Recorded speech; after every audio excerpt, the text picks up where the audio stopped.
Carl Sagan, who was kind of a mainstream man in so many ways, he wrote this book, The Dragons of Eden, about the reptilian connection to humanity and human genetics.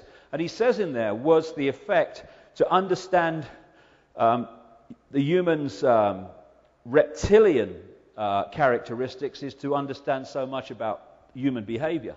Quite right. It's in the DNA, the hard drive, which has been put in there. Now, one of the hardest things that people have to understand, and I completely appreciate it, is this idea of shape-shifting. Now, it's an ancient thing in terms of accounts all over the world. Not just shape-shifting between human and reptilian, but shape-shifting between human and many different forms, animal forms, etc. And people perceive it, because we're so locked into this reality is real, as like a physical, solid human body transforming into a solid reptilian body and then back again. Because I've spoken to people all over the world, in vast numbers now, who have seen this phenomenon of seeing someone, a human, suddenly transform into a reptilian figure and then come back again. And the ancient accounts talk about the same thing. And people think, hey, it's impossible, mate. How could a body change into another body? I mean, the person would die, wouldn't they? Well, that's not what's happening.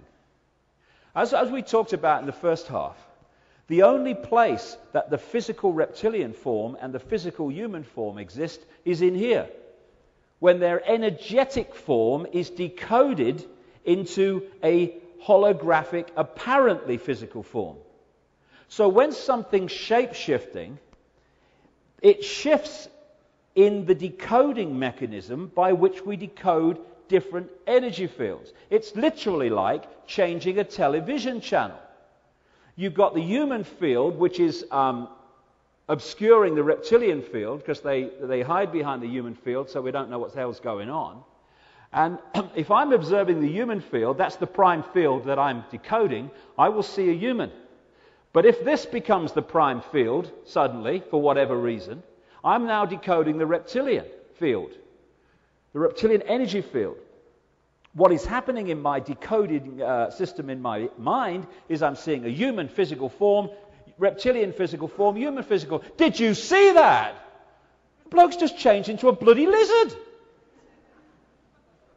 So it's in the decoding that shapeshifting takes place, because there is no physical form out there. It's in here. That's where it all goes on. And this movement of energy fields is where we get confused, and it's where the decoding mechanism makes us think that very strange things are going on.